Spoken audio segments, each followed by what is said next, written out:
Le cours d'informatique était donné via des diapos et un syllabus. On peut avoir peur du mot geek. En fait, moi, je suis geek. En plus, je suis fière. Il y a des personnes qui voient l'informatique comme une boîte et je ne m'en approche pas et je tourne autour. Sur le même temps de parole, moi j'ai les premières 3 minutes où je dois me justifier d'être une femme et donc j'ai moins de temps pour expliquer mon projet.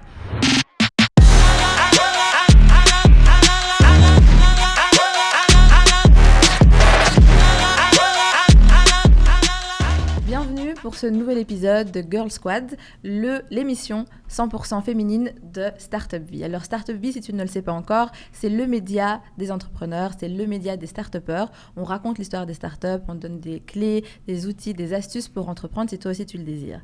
N'hésite plus, abonne-toi à la chaîne YouTube, dis-nous en commentaire ce que tu aimerais voir dans l'émission, les thèmes que tu aimerais qu'on aborde, les personnes que tu voudrais voir sur le plateau et dis-nous tout ça en commentaire. Alors, tu le sais aussi, Girl Squad, on parle beaucoup de tech, on parle de start-upeuses, on parle d'entrepreneuriat. Et aujourd'hui, on a voulu parler de deux notions qui peuvent paraître un petit peu opposées et qui pourtant doivent absolument être réconciliées. C'est la tech et l'humain. Alors, est-ce que la tech, c'est un monde sans humain ? Comment est-ce qu'on ramène de l'humain, justement, dans la technologie ? Puisqu'on sait que la tech, finalement, pour le moment, elle guide nos vies, elle est partout, elle est dans nos poches, elle réfléchit à notre place. Elle s'impose de plus en plus dans notre quotidien. Comment est-ce qu'on fait pour y réinjecter de l'humain ? On va discuter de tout ça avec 3 femmes qui sont dans le milieu de la technologie, ou en tout cas dans le milieu de l'humain, ça c'est sûr. On a Jessica Dessy, Marie Leger et Alexa Joyce. Bonjour mesdames. Bonjour. Alors, on va d'abord discuter un petit peu avec vous de votre parcours, de ce qui vous a amené là où vous en êtes. On va peut-être commencer avec toi, Alexa. Alors, toi, tu es tombée dans les sciences, dans l'informatique depuis toute petite. Oui, exactement. Donc, j'ai commencé à jouer tout d'abord avec un Spectrum qui avait, je pense, 60K de mémoire, qui paraît ridicule maintenant, mais ça, c'était l'introduction aux technologies pour moi quand j'étais toute petite. Et puis, au fur et à mesure, j'ai jamais eu peur de l'informatique et j'ai toujours été un usager early adopter, donc c'était quelque chose qui était très important pour moi. Mais je n'ai pas fait ça à l'UNIF. J'ai fait des sciences, et puis après, je me suis quand même retrouvée dans les technologies parce que j'ai commencé à travailler ici à Bruxelles dans une organisation qui n'était pas un start-up, mais qui avait l'ambiance d'un start-up. On était plus ou moins 15 personnes, une organisation qui commençait à vouloir mettre des technologies dans l'éducation, qui s'appelle European Schoolnet, qui est d'ailleurs toujours ici. Et c'était à partir de là que je me suis dit, en fait, je peux faire une carrière dans le domaine des technologies. Et je me suis intéressée et spécialisée de plus en plus dans l'usage des technologies dans l'éducation et aussi dans l'enseignement de l'informatique, etc. Donc, et c'est comme ça que je me suis retrouvée après chez Microsoft. Et qu'est-ce que tu fais aujourd'hui chez Microsoft ? Tu travailles beaucoup sur les questions d'éducation et de transmission. Oui, exactement. Donc, je travaille chez Microsoft depuis 8 ans. Et ça fait 1 an que je suis dans l'équipe qui s'appelle Worldwide Learning, donc l'apprentissage global. Et nous nous occupons de tout ce qui est développement des compétences du futur auprès des générations futures. Donc, chez Microsoft et dans tout le monde des technologies, nous avons un énorme problème. On n'a pas assez de gens qui se spécialisent dans l'informatique. Et donc, nous travaillons beaucoup avec les universités, avec les autres écoles pour insérer les technologies dans les cours et dans les curriculums, que ce soit des sciences informatiques, pour amener justement les technologies industrielles, commerciales dans les cours, mais autant dans des cours comme le business ou le RH, comment est-ce qu'on peut appliquer les technologies à d'autres domaines et faire en sorte que les nouveaux gradués sont vraiment prêts pour le marché de travail avec toutes ces compétences digitales qui sont numériques, qui sont très importantes aujourd'hui. Tu l'as dit, on manque de main-d'œuvre dans tous les secteurs tech. Et c'est vrai qu'en fait, il y a une main-d'œuvre qui est, entre guillemets, à portée de main. C'est les femmes, et qui sont très très peu présentes là-dedans. Comment est-ce qu'on fait pour attirer les petites filles, puis ensuite les jeunes filles, les étudiantes, vers ces secteurs-là ? Donc, il y a un travail à faire au niveau des rôles modèles dans ce genre d'émission, et très bien pour ça, pour démontrer aux jeunes et aux femmes qu'il y a moyen, justement, de faire carrière là-dedans. Je pense que cet aspect est très important, d'avoir l'idée qu'il y a d'autres personnes qui nous rassemblent, qui sont déjà là. Mais aussi un besoin au niveau des curriculums, surtout au niveau de primaire et secondaire, d'intégrer l'informatique plus tôt pour justement combattre ce peur et les stéréotypes autour de ça.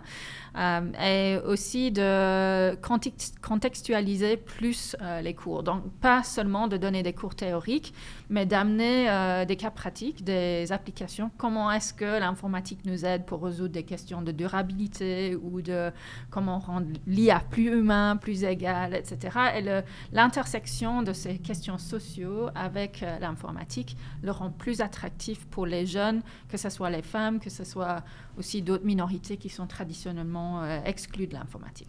Et on voit ça dans les études. On sait que les filles, par exemple, assez jeunes, au niveau primaire, le codage, c'est pas ce qui les intéresse le plus, sauf si on leur explique à quoi ça sert. Exactement. Et j'ai vu des projets assez fun, que ce soit pour les filles ou pour les garçons, où on met en place, par exemple, un microbit. C'est une toute petite puce qui est conçue pour l'éducation. Et ça permet aux enseignants et aux élèves de faire des projets vraiment pratiques avec l'informatique. Donc, il y a l'aspect codage, mais aussi de bidouiller, de créer que ce soit, par exemple, une ceinture qui répond au sang ou de créer une petite machine ou un petit robot soi-même. Cet aspect vraiment de travailler avec les mains rend l'informatique plus concrète pour les jeunes enfants. Ok, merci Alexa. Je pense que Marie-Légie va faire un chouette pont par rapport à tout ça.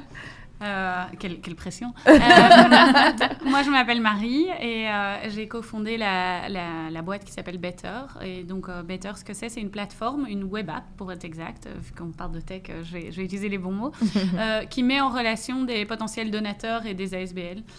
Donc, on est né du constat que notre génération, les millennials, donne beaucoup, beaucoup moins que les aînés et que les plus jeunes. Les plus jeunes donnent beaucoup à des associations via des micro-dons. Il y a énormément par exemple, sur Twitch, etc., des gens qui font des événements et qui permettent de lever. Nos aînés donnaient beaucoup, souvent par obligation, souvent à des associations qu'ils connaissent, mais quand même, ils donnaient. Et notre génération au milieu donne très peu et on n'accepte pas qu'on est juste plus radin que les autres. Et donc, on est parti du principe que c'est parce qu'on n'avait pas les bons outils. Les longs rapports, etc., c'est un peu boring, personne n'a le temps. On est soit en train de construire sa carrière, soit de sa famille, soit les deux. Et du coup, on veut rendre ça fun et on a créé une plateforme de matchmaking, imaginez-le comme le Tinder de l'associatif. Et donc, chaque mois, on vous présente des associations via des courtes vidéos et vous dites j'aime ou j'aime pas et vous pouvez faire des dons. Ok, on voit effectivement que toi, tu as vraiment fait un projet qui allie complètement cette idée humain et technologie. Oui, c'est vraiment ça en fait, parce que ce qu'on s'est rendu compte, c'est que le monde du non-profit est complètement mis à l'écart de notre société, il n'est pas intégré dans notre quotidien et vu souvent comme, entre guillemets, un centre de coût. C'est-à-dire que tout ce qu'ils font, c'est dépenser de l'argent. Or, ils innovent dans la société. Moi, maintenant que je suis au contact avec eux au quotidien, c'est des assos qui mettent en place des programmes qui, franchement, révolutionnent l'éducation. Et parce qu'ils peuvent se permettre de tester. Le gouvernement ne peut pas dire « dans 2 écoles, on va faire l'enseignement complètement différent. Si ça ne marche pas, ils vont se faire taper dessus, soyons honnêtes. » Tandis que des associations, ils testent, ils sont là, ok, qu'est-ce qui intéresse les enfants ? Le débat, le rôle modèle, les jeux, qu'est-ce qu'ils ont besoin de visiter et du coup, c'est important qu'ils continuent d'innover. Et en fait, ce qu'on s'est rendu compte, c'est que les gens ne sont pas au courant de ça. Et donc, on voulait créer un pont entre les gens qui en ont marre. On a des mauvaises nouvelles tout le temps au journal et qui, du coup, la solution, c'est « ouais, j'arrête de regarder les nouvelles ». Ben non. La solution, c'est nous, on te montre des gens qui, tous les jours, changent la société. Alors, pour revenir plus sur les aspects tech de ton parcours, toi, tu as une formation en codage, mais elle est venue plus tard. C'était pas ta formation initiale. Oui, tout à fait. Donc, à la base, j'ai fait des études d'ingéco. Le cours d'informatique était donné via des diapos et un syllabus. Donc, on devait écrire au crayon. Donc, c'était horrible. Et du coup, j'aimais pas. Et après, quand j'ai fait mon mémoire et tout ça, j'ai développé un petit programme en VBA, enfin bref, sur Excel, et j'ai adoré. J'ai toujours adoré les maths et tout. Et j'étais là, en fait, c'est ça, c'est beaucoup plus chouette que les trucs horribles que je devais écrire. Et du coup, j'ai gardé ça sur le côté. Je me suis un peu renseignée. On pouvait faire des petits sites à droite, à gauche, mais voilà, c'était un peu sur le côté. Et à mon retour d'Asie, j'ai travaillé 6 ans en Asie et je me suis dit, OK, je suis un peu déconnectée du monde du travail en Belgique, j'ai pas de network, etc. Je vais faire quelque chose pour moi.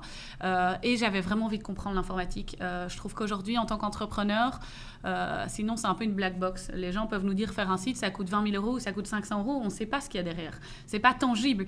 Et du coup, j'avais envie de comprendre et j'ai fait le wagon et j'ai adoré.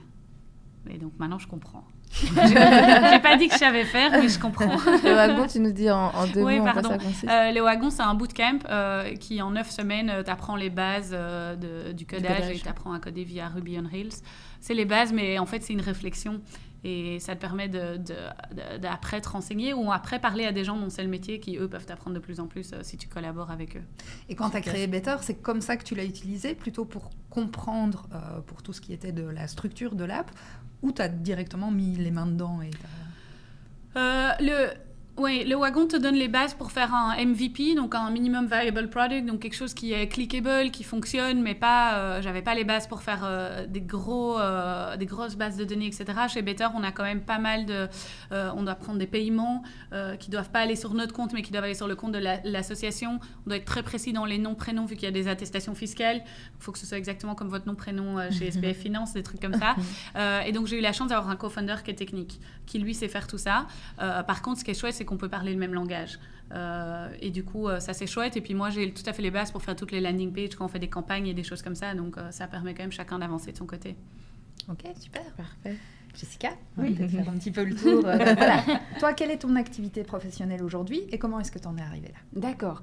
Alors, moi, de formation, je suis psychologue. Ma première idée, quand je suis arrivée à 18 ans, c'était d'aider les enfants en détresse, etc. Et puis, j'ai voulu faire mes stages et je me suis rendu compte que la détresse, la clinique pure, ça me vidait et ça m'effrayait complètement. Et j'ai découvert plutôt les questions de motivation chez les adultes par rapport à leur vie professionnelle. Et là, j'ai commencé à kiffer parce qu'en fait, moi, ce qui me passionne, c'est de réaliser qu'il y a des gens qui vont avoir les yeux qui pétillent pour un truc et la personne d'à côté, on la paierait 1 million, elle ne tiendrait pas 2 semaines, tu vois. Et donc, de comprendre qu'est-ce qui fait que pour certaines personnes, c'est le bon match et ça va les mettre en énergie, ça vraiment, ça me plaît. Et donc, depuis 6 ans, je suis vraiment indépendante et j'accompagne des gens sur l'épanouissement dans leur vie professionnelle. Ton agence est Recréation. Recréation, c'est ça. Profitez pour la citer. Voilà. Bon, alors, et l'idée l'idée de récréation, c'est justement que des adultes puissent être comme dans la cour de récré, tu vois. On a appris des trucs en classe, mais on est ensemble et on doit en faire quelque chose et si possible, on s'amuse, quoi. Tu vois, on prend de la distance, on utilise les outils théoriques, mais on se recentre sur la version un peu enfant de soi et on va vers de la légèreté, du plaisir, quoi.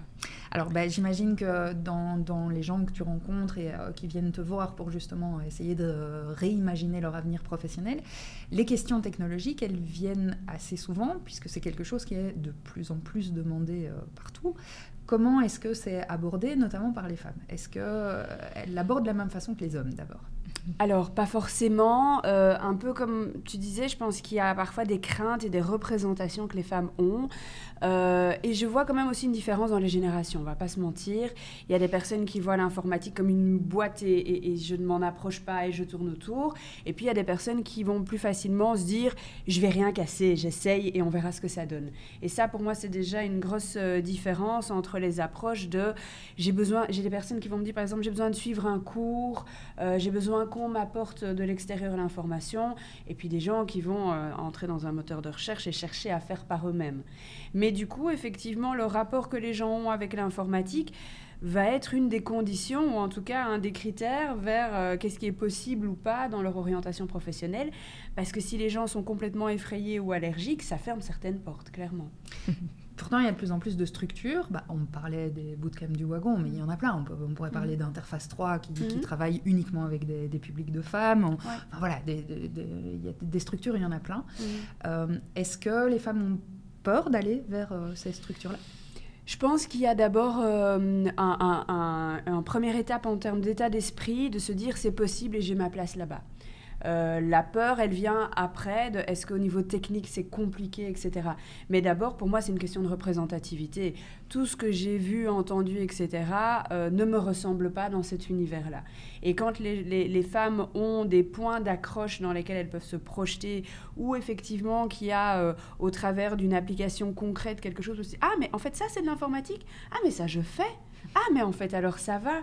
Et ce que je fais, c'est de l'informatique et donc j'y ai peut-être ma place. Alors on ouvre les portes, quoi. Et alors les structures comme ça peuvent être très utiles. Oui, parce qu'on a cette image, les métiers STEM en général, c'est un truc de geek, Ouais. c'est un truc d'homme, c'est Ouais. un truc où on travaille tout seul, où il y a que de la technique Mhm. pure, où on écrit des lignes de code. En fait, c'est pas ça que vous faites.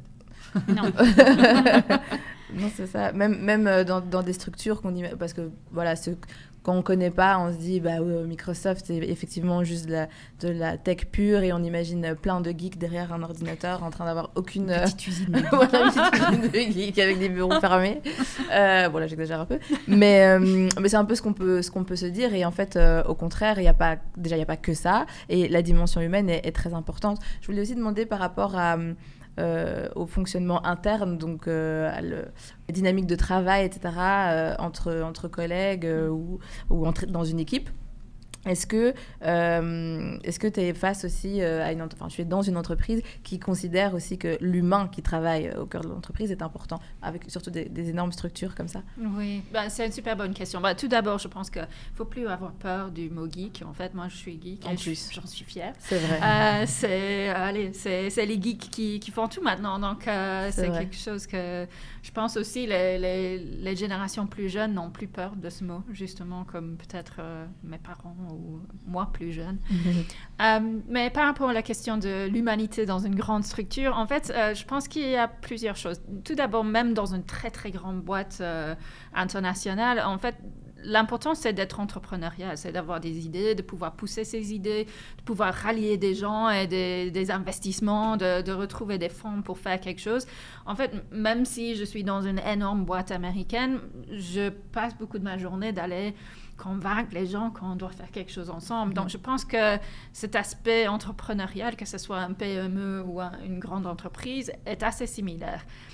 Par rapport aux relations humaines, moi, j'avoue, personnellement, mon problème, c'est plutôt de passer trop de temps avec les autres. Je suis en réunion quasiment toute ma journée de travail et je dois vraiment avoir une discipline pour bloquer mon calendrier pour que j'ai un peu de temps de réflexion, d'écriture, de faire ce que j'ai besoin de faire aussi. Donc, ça, c'est quelque chose qui est, je pense, le plus grand de la boîte. Dès qu'on touche à quelque chose dans un élément d'un projet, il y a 5 autres personnes qui sont impliquées, on est obligé de les amener avec. Et aussi, ce côté humain particulièrement, je pense qu'avec pendant Covid, il y a vraiment eu un énorme focus chez Microsoft par rapport à l'humanité des employés. Parce qu'on voyait bien que tout le monde passait des phases extrêmement difficiles, que ce soit avec le décès des familles, des amis, ou d'être malade soi-même, ou le fait de devoir enseigner ses propres enfants tout en travaillant. Donc, tout ce genre de choses, tout le monde a passé par des traumatismes assez profonds, je pense, pendant le Covid. Et donc, Microsoft a passé beaucoup de temps à former les managers pour être plus empathiques, de pouvoir plus aider, plus soutenir les employés pour passer ces moments très difficiles. Et cet aspect d'empathie est vraiment resté comme un principe de base de la façon qui est gérée l'entreprise. Et je trouve ça vraiment formidable. Et personnellement, ça m'a changé aussi. Ma façon de mener une équipe a changé suite à cette formation aussi, de moins être sur les résultats et plus sur comment y arriver ensemble, travailler sur la motivation, l'émotion autour, etc. Ouais, surtout pour revenir sur l'époque Covid, le fait de travailler à distance, par exemple, etc., j'imagine, la technologie permet ça, de faire des réunions, etc., mais en même temps, il faut quand même créer le moment et la connexion. Et c'est pas juste le fait d'être en vidéo interposée qui crée le sentiment d'être en équipe et de travailler ensemble. Donc j'imagine qu'il a fallu travailler aussi sur des process comme ça pour créer une vraie réunion, quoi, même malgré qu'on ne soit pas dans la même pièce. Oui, je crois que chez Microsoft, en tout cas, moi, ce que je constate, c'est que comme nous avons les versions de Teams qui ne sont pas encore sur le marché, on travaille sur nos propres prototypes de jour à jour, ça fait que tout le monde était à fond dans l'usage des GIFs dans les chats. Et qu'on peut penser que dans une boîte internationale, qu'on est tous très carrés, etc. Et je pense qu'il y a une informalité à la communication qui est beaucoup plus poussé depuis Covid à cause de ce fait qu'on a invité tous nos collègues dans nos maisons. Oui, Avant, on quelque était part, tous dans oui. les bureaux, on se rencontrait là, mais maintenant, tous mes collègues connaissent mon bureau, ils ont vu mes enfants. Ce n'est plus la même chose. Mais malgré tout ça, il y a évidemment un besoin de contact humain, face-to-face, présentiel, qui est très, très important parce que sinon, de travailler à distance, on doit vraiment faire beaucoup d'efforts pour créer les liens. Que si on s'est vu, ne fût-ce que même une fois au début d'un projet ensemble, dans une pièce, qu'on a pu manger ensemble, qu'on a pu prendre le café ensemble pendant les pauses, la colle sociale est beaucoup plus forte. Bien sûr. Donc, On doit beaucoup réagir, Jessica. Oui, non, ça me fait penser effectivement à beaucoup de retours. Moi, j'ai accompagné des personnes. Alors, au moment du Covid, mon téléphone, il a bien chauffé parce qu'il y avait des gens qui se rendaient compte, en prenant du recul, que leur activité professionnelle, leur situation leur convenait plus. Et notamment de se dire, mais en fait, mes collègues prennent pas de mes nouvelles, ou il n'y a pas de lien, etc. Et finalement, je fit plus avec cette équipe et avec cet état d'esprit. Donc, c'est à la fois à créer et puis à maintenir quand on doit être à distance, à cultiver, quoi.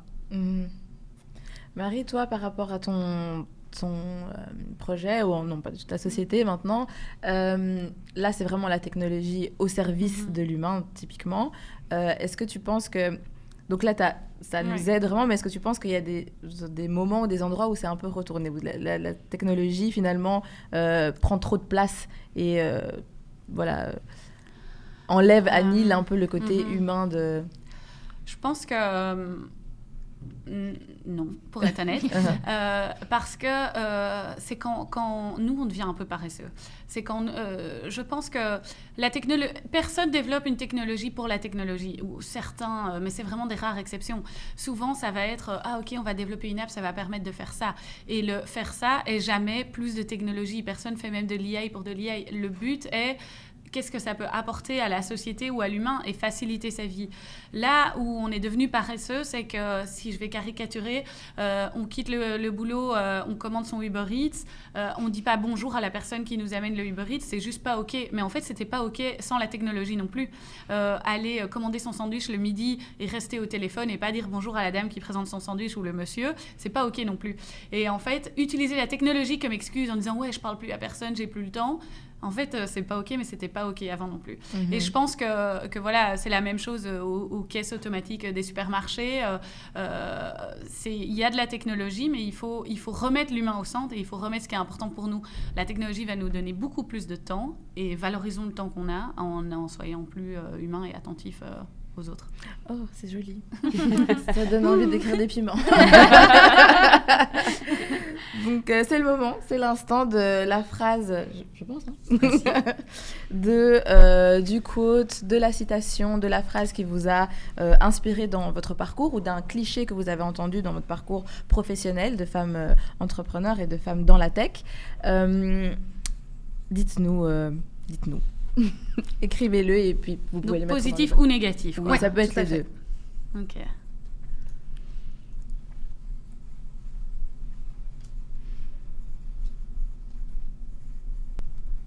c'est difficile à choisir. Ouais. Faut pas être trop perfectionniste. Non. Ça, c'est le truc que j'ai appris en étant entrepreneur, c'est better done than perfect. Oui, exactement. Ça m'a bien aidé. J'espère que c'est pas ça que t'as écrit, Non. on a tout spoil. Ok. Ok, ben, on va vous La proposer première qui se maintenant sent, de tirer un piment, de lire la phrase et puis on va réagir autour de ça. Je suis déjà désolée pour mon écriture. J'avais pas Pareil. pensé que c'est quelqu'un d'autre qui devait lire.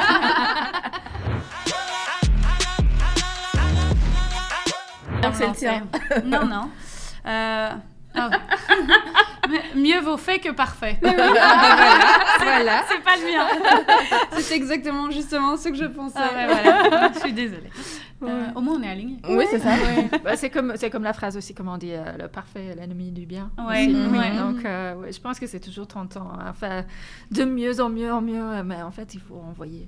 Ouais. Et c'est très féminin aussi. Hein. Oui, c'est assez féminin et c'est à aussi fait. particulièrement vrai en technologie. On fait des choses, c'est comme ça qu'on voit ce qui bloque et c'est comme ça qu'on passe à des V2, à des V3. Oui, et je pense que en fait, c'est la technologie qui nous a permis de nous désinhiber par rapport à ça, parce qu'à l'école, on t'apprend tu refais ton travail jusqu'à ce qu'il soit parfait. Tu rends pas un travail s'il n'est pas parfait, si tout n'a pas été relu, si tu n'es pas sûr. Et en tant que petite fille ou jeune fille, on veut suivre les règles, donc on dit non, il faut que tout soit parfait. Et la technologie a donné cette force, c'est que on te dit tout de suite, non, on va faire du bêta-testing, on va tester, c'est mieux d'avoir 5 V1, V2, V3 plutôt que de lancer un produit qui est parfait. Et puis en fait, les consommateurs sont là, on n'en veut pas de ton produit, merci, mais merci. Rentre chez toi. Ouais, c'est ça. Et ça nous a... Je pense que ça, c'est un côté libérateur de travailler dans la tech. C'est qu'on se rend compte qu'on peut sortir des MVP bien dégueux et déjà avoir du feedback. C'est ça. Moi, je me souviens d'une conférence à laquelle j'avais assisté avec une personne qui parlait de Apple et de Steve Jobs, parce qu'évidemment, dans les rôles modèles dans la tech, voilà, je pense que des hommes, et puis lui certainement. Et il expliquait un peu comment lui voyait l'iPhone et son travail comme effectivement des versions bêta. Et en fait, l'iPhone, on n'a rien à voir avec l'iPhone, je sais pas, on est au 14, 15 qu'il y a aujourd'hui, que c'était une des meilleures preuves qu'il fallait en fait juste commencer et que c'était pas grave en fait de proposer une version simplifiée, on va dire, ou qui n'est pas encore terminée. Et c'est vrai que moi, j'avais jamais vu, en tant qu'entrepreneur, j'avais jamais vu les choses de cette manière. Je faisais partie de l'équipe tant que c'est pas parfait, on bouge pas. Et oui, ça m'a... Donc même si je suis pas dans la tech, ça m'a quand même... Oui, ça m'a quand même inspiré, ça m'a quand même donné envie de... ça m'a permis de voir les choses différemment, quoi. Donc c'est très intéressant. Ça rappelle aussi peut-être justement que... On a parfois l'impression que la technologie, c'est un peu un espèce de nuage autosuffisant qui se nourrit tout seul, etc. Mais en fait, la technologie, c'est construit par des humains. Quand on parle d'intelligence artificielle, par exemple, en fait, c'est du machine learning. Donc, elles apprennent, ces intelligences apprennent ce que nous, on sait et ne font que l'agréger. Donc, en fait, finalement, l'humain, il est au cœur de toutes les nouvelles technologies qu'on travaille maintenant. Et moi, je rappelle souvent aux personnes que j'accompagne que ce qu'elles voient sortir comme produit ou comme projet, c'est la 4e ou la 12e version. Mais de leur point de vue, c'est déjà super. Et alors, elles se disent, oui, mais moi, mon projet, il est tout petit, il est tout bossu, il n'est pas bien, etc. Je ne vais pas oser le mettre à côté de ça. Mais je dis, mais non, ce que tu vois là, c'est parce que tu n'as pas été peut-être dans le premier cercle, etc., de quand cette personne a commencé. Et donc, je trouve ça intéressant quand les entrepreneurs aussi osent parler des débuts, des galères, des trucs qui n'ont pas fonctionné, et pas uniquement communiquer sur le succès final et le regarder maintenant mon tout beau produit qui est fini, quoi. Oui, il y a cette tendance qui voit le jour aujourd'hui sur LinkedIn que je trouve hyper chouette, qui est build in public, et c'est être honnête, quoi, dire je suis en train de lever des fonds et never mind, ça prend beaucoup plus de temps que prévu, ou bien non, ça a trop bien marché. Et je trouve ça chouette en fait de parler du chemin, tout, parce qu'on a tendance, quand on voit les rôles modèles, à se dire ils ont tout réussi, parce que fatalement on parle de j'avais envie et puis j'ai fait et puis maintenant je suis là, j'ai réussi. Non, c'est pas du tout ça en fait. Et donc ça, c'est bien de montrer les étapes, les ups, les downs. Beaucoup de gens disent vous voyez mon produit maintenant, mais à la base mon idée c'était pas du tout ça, et puis et c'est intéressant. C'est vrai que c'est super. Ouais, je pense que les rôles modèles sont très importants, mais il y a quelque chose auquel je pense qu'on doit faire face aussi, c'est qu'en fait, ça peut être une sorte d'impôt, de taxe sur les personnes qui sont qui viennent que ce soit des femmes, que ce soit des minorités qui sont sous-représentées dans les technologies. Je le vois très souvent que si on est l'image de la diversité, on est demandé tout le temps de parler de diversité et pas de son parcours technologique ou de son activité professionnelle. Et donc, je pense que c'est quelque chose aussi auquel il faut qu'on soit conscient, spécialement dans les grandes boîtes, de se dire, voilà, est-ce qu'on ne doit pas aussi impliquer les gens qui ne sont pas les personnes classiques par rapport à cette question-là, pour qu'eux, ils participent vraiment bien aussi? Parce que je vois énormément, par exemple, des projets de mentoring où on a les femmes qui mentorent les jeunes filles. Peut-être qu'on a besoin de plus d'hommes qui fassent ça aussi, pour qu'ils s'ouvrent les yeux à quelle est la personne qui s'intéresse à leur domaine, pour comprendre qu'il y a des jeunes qui en ont envie, qu'on peut amener avec eux plus tard dans leur parcours professionnel aussi. Donc, je pense qu'il y a plus d'efforts à faire à ce niveau-là. Et aussi au niveau des salaires des femmes. Je ne sais pas si vous avez vu sur Twitter, il y a le bot qui actuellement va chercher les entreprises et les différences salariales pour leur post-International Women's Day. Et la réalité, c'est que si beaucoup de boîtes dépensaient l'argent qu'ils ont mis dans leur plan de diversité sur les salaires égaux, je pense qu'on aurait déjà eu pas mal d'impact, parce que ça se parle Exactement. de soi-même. Donc, je pense qu'il y a toujours un équilibre à trouver entre passer du temps à faire de la diversité, entre vraiment avoir l'action qui crée les environnements vraiment égaux. Tout à Ouais, fait. de nouveau, passer plutôt au stade de la normalisation, c'est un mot qu'on a déjà pas mal utilisé ici en plateau, plutôt que d'être dans des actions qui Sensibilise. qui sensibilisent et puis qui finalement sont un peu du diversity washing, on pourrait dire ça. Oui, exactement. Tout à fait. C'est vrai que moi, j'ai vu souvent dans les carrières de personnes qui avaient pendant un moment évolué et puis stagné parce qu'ils avaient plein de side projects de ce type-là. Ils étaient mentors, ils étaient machin. Et pendant ce temps-là, effectivement, d'autres personnes se voyaient confier des responsabilités vraiment dans le cœur du métier. Et mais tu comprends, c'est une super reconnaissance de ton parcours. Oui, mais ça se paye pas, en fait. Donc, c'est pas équitable. Ouais. Oui, c'est marrant, j'en parlais justement hier, j'ai eu un débat sur LinkedIn à propos de ça, que souvent quand on nous demande en tant que femme de venir sur un plateau télévisé ou quoi, parler de notre parcours, c'est un des premiers trucs qu'on me demande, c'est ça fait quoi d'être entrepreneur en tant que femme? Et je disais en fait, moi ce qui me dérange, c'est que si c'est le CEO de Cowboy qui vient, on lui demande pas ça fait quoi d'être entrepreneur en tant qu'homme. Donc sur le même temps de parole, moi j'ai les premières 3 minutes où je dois me justifier d'être une femme, et donc j'ai moins de temps pour expliquer mon projet. Et du coup, en fait, un rôle modèle ne doit pas expliquer pourquoi elle est une femme ou pourquoi elle fait partie de telle minorité, etc. Elle doit expliquer son projet. C'est ça qui va inspirer. C'est pas le fait qu'elle soit une femme. Et donc, je trouve qu'il faut arrêter de poser ces questions aux jeunes filles et aux femmes quand elles viennent sur les plateaux ou à toute minorité, en fait. Bah oui, c'est toujours la difficulté de trouver cet équilibre, de pouvoir mettre ces sujets-là en lumière, mais tout en le faisant Quand même. Ouais, c'est ça, c'est hyper difficile. Et c'est qu'en parlant et en discutant et en voyant, et il y a sûrement des gens qui ont des avis contraires, donc il faut demander l'avis. Et en étant aussi orienté un peu solution, comme on essaie de faire, d'avoir des gens qui viennent parler de ce qu'ils font et de ce qu'ils ont pu résoudre, comment le résoudre, parce qu'effectivement, évoquer le problème ou en tout cas le reconnaître, c'est une chose, et c'est une des étapes, je pense, importantes. Et c'est aussi une étape importante, je crois, comment dire, parce que par exemple, pour prendre une autre lutte, l'antiracisme, etc., les gens vont très vite dire oui, ça va, on a entendu, oui. Mais quand tu es la personne qui le vit, bah, c'est pas assez, puisque ça continue. Donc il y a quelque chose aussi, je pense, d'important dans le fait de répéter le problème et de toujours le rendre visible et faire accepter que ça existe encore, même pour ceux qui n'y pensent pas ou qui ne sont pas touchés directement. Et puis, effectivement, passer à l'étape, bah oui, mais qu'est-ce qu'on fait? On va pas passer, nous, ici, 1 heure autour de la table à dire qu'il y a un problème. Mais donc, oui, parler de solutions, parler de comment vous avez envisagé les choses. Et puis, il y a plein d'autres initiatives par la nôtre aussi qui sont sympas. Mais c'est vrai que c'est des questions qu'il faut... des équilibres qu'il faut trouver, ouais. Je pense qu'une des solutions, et c'est très féminin comme réponse, mais c'est aussi de montrer plus de vulnérabilité. J'en parlais l'autre jour avec quelqu'un qui a une boîte hyper tech dans tout ce qui est crypto et tout ça. Il disait oui, mais nous, personne postule, donc on n'y peut rien. Si on n'engage pas de femmes, on n'a même pas... Il disait sur les derniers 18 mois, il n'y a pas une femme qui a postulé. Puis je disais, mais alors, montre ta vulnérabilité, dis sur LinkedIn ou peu importe ta plateforme. Je pense que j'ai un problème dans la manière dont je propose les jobs, vu qu'aucune femme ne postule. Qu'en pensez-vous? Voici ma prochaine job offer. Est-ce que vous, si vous aviez les compétences, vous postulerez? Dis-le, dis que tu as un problème et que tu ne comprends pas et vois si les gens peuvent t'aider.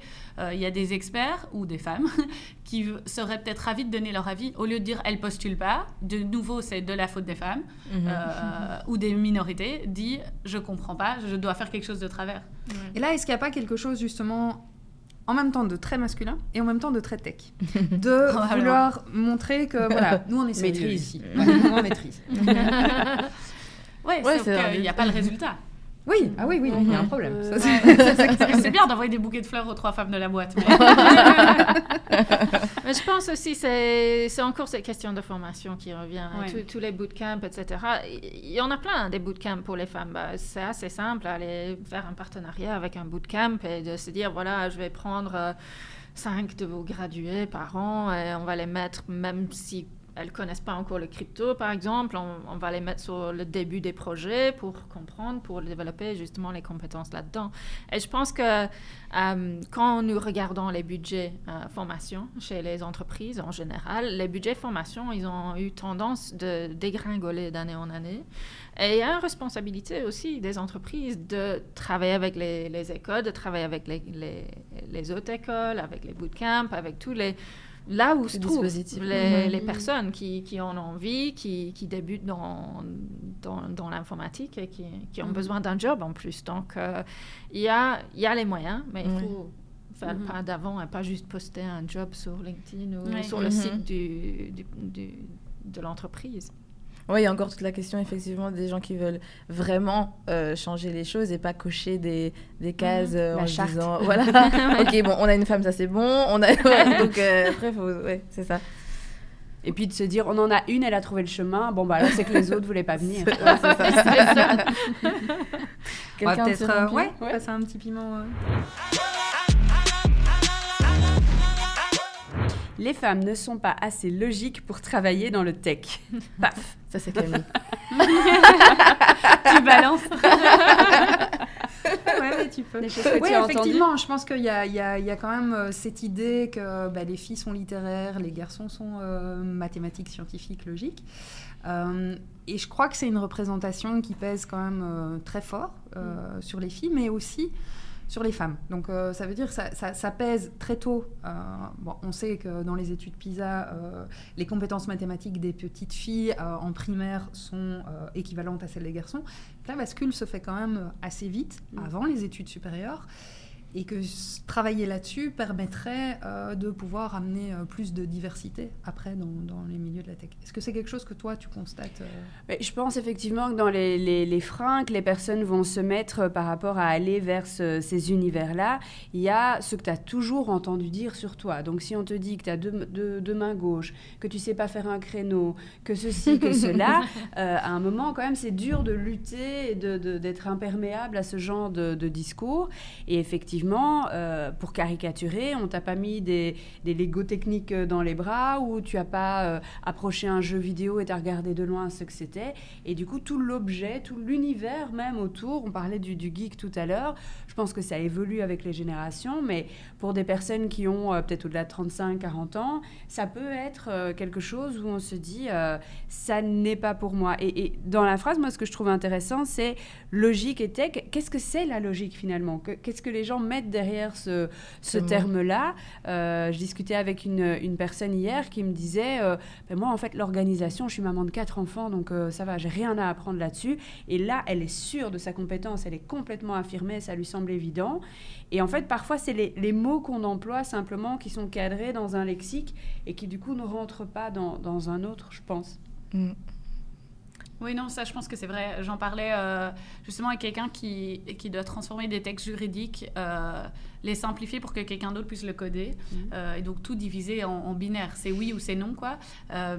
Et elle disait, en fait, moi, je pensais tout le temps que j'étais nulle en tech, mais en fait, ce que j'ai appris dans mes études de droit, c'est résumé. C'est, OK, qu'est-ce qu'on applique du droit, en quoi c'est cette loi-là et pas celle-là, et résumé. Et donc, elle dit, maintenant, en fait, je fais des arborescences pour que les gars tech sachent et j'ai appris à réfléchir tech, parce qu'en fait, ma capacité de résumer des grandes et de voir la logique dans la loi, en fait, c'est la même démarche qu'un informaticien. Et c'est juste qu'on lui avait jamais dit qu'en fait, c'était ça aussi, faire de l'informatique. Et il faut juste apprendre, faut changer la vision aussi qu'on a de la tech, à mon avis. L'autre chose, c'est que dans la tech, on n'a pas que des jobs d'ingénieur de soft. Et, par exemple, chez Microsoft, on a énormément de gens qui sont dans la vente. C'est du relationnel. Si on peut vite faire une connexion avec quelqu'un, de faire en sorte qu'on a une relation de confiance, de pouvoir conseiller des choses, on va être très très bien reconnu comme vendeur. Et bon, il faut aussi cette connaissance informatique, mais le côté humain est extrêmement important pour réussir dans ça. Donc, je pense qu'aussi, il ne faut plus voir les technologies comme un monolithe et de se dire qu'il y a juste les jobs de codage, parce que c'est loin d'être le cas. Réalité. Il y a aussi du créatif, tous les designers, etc. Ça, c'est tout à fait le côté hyper créa. Et donc, des gens qui parfois ont hyper peur de la tech, mais plein d'artistes qui peuvent trouver leur voie aussi. Passons au piment. Si tu dis que tu es ambitieuse, tu ne seras pas engagée. C'est moi qui ai écrit ça. C'est vrai. Ça, c'est super intéressant, parce que moi, j'ai jamais eu vraiment cette expérience personnellement. Je pense que, c'est peut-être aussi le fait d'être dans une boîte très grande où en fait, la moitié du travail, c'est de démontrer aux autres qu'on a fait le travail, parce que si on n'est pas visible, on n'avance pas. Donc, spécialement aussi avec les Américains, ça c'était très difficile en tant qu'Anglaise. Quand quelqu'un demande, oui, est-ce que c'était bien? Je dis, oui, c'était bien, mais pour eux, ça veut dire que c'est mauvais. Pourquoi c'est pas awesome? Donc, du coup, j'ai augmenté la volume dans tout ce que je disais pour justement pas être vu comme si c'était quelque chose qui s'est pas bien passé. Donc, je pense que ça dépend vraiment du contexte dans lequel on se trouve. Mais en tout cas, je pense que, allez, il faut... Pour réussir, que ce soit dans la tech ou dans n'importe quoi, si on dégage la conviction de ce qu'on fait, de ce qu'on vend, du coup, ça va marcher mieux. Donc, personnellement, j'ai pas vraiment eu cette expérience. Mais j'aimerais bien entendre... Non, c'était pendant mes études, mais c'est parce que je me souviens, j'ai vraiment eu l'impression que très vite, quand on devait chercher des stages, etc., les garçons, mais il y avait des garçons qui étaient nuls en cours, qui chopaient des stages de rêve, et c'était pas une histoire de réseau des parents, etc. C'était juste... j'ai pris mon téléphone et j'ai osé. Et nous, les filles, on se mettait des blocages. Et on nous disait, oui, mais bon... Et je me souviens, on avait parlé à la conseillère, elle était là, oui, mais bon, si t'appelles comme ça et que tu dis ça, ils vont se dire, oula, celle-là, elle se prend pour qui? Et j'étais là, mais... On ne dit pas ça aux garçons. Donc, elle se prend pour qui? Elle a envie de faire un stage chez vous, c'est plutôt sympa. C'est pas, au pire, vous lui dites non, c'est pas très grave. Et je trouve que c'est quelque chose qu'on dit plus aux filles, probablement de moins en moins. Mais sur un précédent plateau, on a parlé du mot carriériste. Un homme carriériste, c'est bien. Une femme carriériste, donc on est exactement sur le même mot, la même notion. Et c'est pas la même chose, je pense, pour un homme et une femme. Oui, et une fille carriériste, on va lui dire, ouais, là, t'as 30 ans, il est quand même temps à penser à ta famille. Un mec, on va lui dire, t'as le temps, t'inquiète. Voilà. Bien sûr. Et comme on dit, depuis la plus jeune enfance, on éduque les garçons à être courageux, à faire les choses, à sauter, même s'ils sont... Voilà, on sait qu'ils vont peut-être se casser la figure. Et nous, on a vraiment ce syndrome-là d'avoir l'impression qu'on doit être parfaite, voire surqualifiée, voire... plus que ça pour pouvoir oser postuler ou faire sauter le pas ou quoi que ce soit. Donc c'est clair que... Après, inversement, il faut aussi apprendre aux garçons à dire j'ai peur, j'ose pas, c'est quoi mettre des mots sur ses émotions, etc. Donc c'est vraiment un travail à dans faire les deux sens. Dans une même pièce. Il y a autant de boulot quand on éduque les petits garçons que les petites filles, je pense. Moi, j'accompagne pas mal de personnes qui sont passées par le burn-out et un phénomène que je retrouve, un fonctionnement dans leur rapport au travail, c'est ce que j'appelle le problème du bon élève. Donc à l'école, tu travailles bien, tu es dans la bonne orientation, tu n'as pas de trouble d'apprentissage, tu reçois les points en fonction du travail que tu as fourni. Et puis les gens arrivent dans la vie professionnelle, quand ils ont réussi à avoir un stage et qu'ils ont réussi à rentrer par la toute petite porte, sans trop. Alors ils rasent les murs et ils travaillent beaucoup et personne ne le sait. Et à un moment, on leur dit qu'ils vont former le nouveau, le stagiaire, le truc. Et à un moment, ils en peuvent plus, ça explose et ils crient, c'est injuste. Qu'est-ce qui se passe? Pourquoi on ne me reconnaît pas, etc. Et malheureusement, il y a le système qui a bien profité de la bonne petite ouvrière, mais il y a aussi la personne qui a un fonctionnement d'attendre qu'on vienne l'applaudir, que machin. Et quand on lui apporte un ballotin de praline, alors ça fait son année. Et moi, je suis là à dire, mais enfin, oui, mais pour tout ce travail, et sinon sur le salaire, ça donnait quoi? Parce que les pralines, c'est gentil. Mais... et il y a un moment, effectivement, de l'amertume, et ça devient trop, et la personne part en claquant la porte. Et voilà, c'est dommage pour tout le monde. Mais ce côté d'apprendre à... C'est quelqu'un d'autre qui va me dire si j'ai bien travaillé. Et si on ne me dit rien, j'attends. Et peut-être qu'à un moment, on pensera.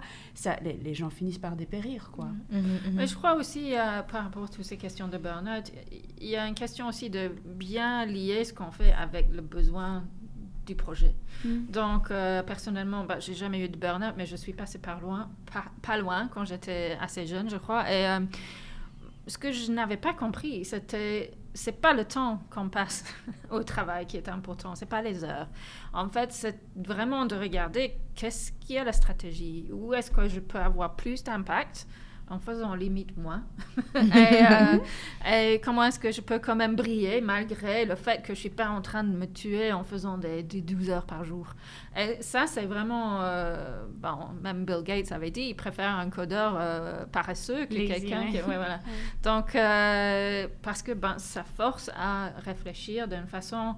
Comment est-ce qu'on peut faire quelque chose avec le moins d'efforts? Et vu qu'on est quand même, on parle entreprise, on veut faire le moins d'efforts pour avoir plus de résultats. Donc, c'est comme ça qu'on fait des bénéfices à la fin. Donc, il faut aussi changer la façon auquel on pense au travail, juste fonction des heures, d'efforts. C'est les résultats qui comptent. Et il y a un terme que tu as utilisé, c'est la stratégie. Et je pense, encore une fois, dans ces représentations au féminin, une femme stratège, on va la juger aussi. Si à un moment sa stratégie se voit, ça risque de lui tomber dessus. Donc elle évite, elle fait attention. Et effectivement, elle risque de s'épuiser toute seule. Ouais. Je pense que la clé aussi, c'est de laisser au placard le perfectionnisme et se dire, en fait, j'ai des forces. J'ai des défauts, mais j'ai des forces. Si je bosse avec mes forces, je vais aller 10 fois plus loin, 10 fois plus vite. Il faut arrêter de croire qu'il faut bosser que sur ses défauts et les amener au même niveau que les autres. Les autres, ils ont aussi des défauts. Je pense que si on utilise nos forces, si je suis une hyper bonne vendeuse... que je me lance là-dedans, je vais avoir des résultats de dingue. Par contre, si on me dit « Ah non, mais aujourd'hui, tout le monde doit savoir faire du design » et que j'essaye et que c'est moche et que tout le monde me dit « c'est moche » et voilà. Et ça, c'est quelque chose que parfois on a du mal à lâcher en tant que femme, à dire « En fait, ça, je fais pas bien ». Il faut aussi savoir le dire. Ça, je fais pas bien. Typiquement, moi, c'est pas féminin, mais je sais pas écrire. Et il faut savoir le dire. Il faut dire « Moi, j'écris pas bien. On doit faire un mail de communication via à nos clients. Qui peut m'aider ?» Et parce que moi, si je vais écrire un mail, ça va me prendre une journée. Et Thomas, mon collègue, ça lui prend une demi-heure. Quel est le but pour la boîte que je passe une journée à faire ça? Concentrons-nous sur nos forces. Et du coup, arrêtons d'engager des gens qui nous ressemblent. Engageons des gens qui sont bons là où on n'est pas bon. Ouais. Et ça va aller franchement mieux. Et il faut arrêter de croire, ouais, non, mais si je bosse à fond sur ce défaut, je vais y arriver. Ouais, ou bien tu fais 4 fois mieux ce que tu fais déjà et trouve quelqu'un qui le fait.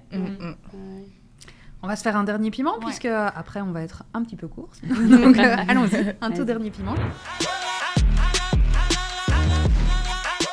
Do or do not, there is no try. There is no try, oui. There is no try. Yoda. Oui.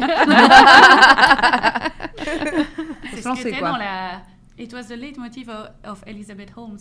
Ah, c'est vrai. Donc oui, c'est un peu ça a un lien avec ce que tu disais avant par rapport à ça vaut mieux faire quelque chose même si c'est pas parfait. Donc plus ou moins oui, c'est l'idée de pas rester là et de penser je vais essayer de faire quelque chose, c'est de dire je le fais. Et je le fais que ce soit à petite échelle au début peut-être, mais que oui, il faut quand même commencer à faire quelque chose plutôt que d'y rêver. Donc voilà. Ce que j'aime bien avec ça aussi, it's also a question of marketing. On va avoir tendance à dire oui, j'essaye de faire ça. Non, tu fais ça. Ouais. Si tu fais ça tous les jours, t'essayes pas, tu le fais. Et donc il faut dire non, je suis en train de faire ça. Et je pense que ça change aussi la manière dont on se présente au monde. Tout à fait. La force des mots, des paroles qu'on se répète tous les jours. Du storytelling. Du storytelling. Oui, c'est ça. Et si on a l'esprit entrepreneurial, effectivement, affirmer les choses.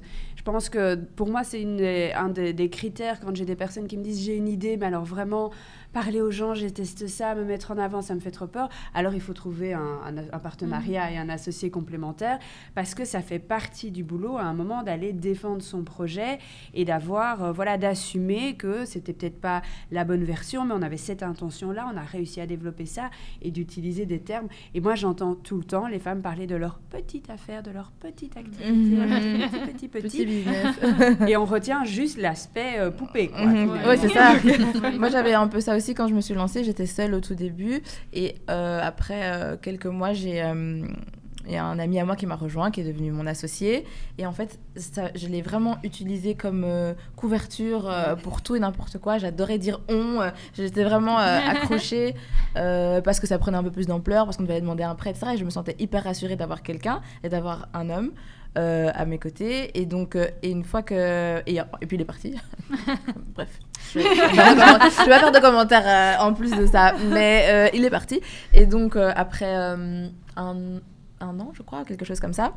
Il avait voulu retourner vivre au Rwanda, d'où on est tous les deux originaires, bref. Et là, de nouveau, j'étais seule et j'ai paniqué. Et je me suis dit, mais oui, en fait, c'est le moment d'assumer. Parce que jusque-là, j'avais cette facilité à parler de mon business, mais parce qu'on était tous les deux, parce que je me sentais rassurée, etc.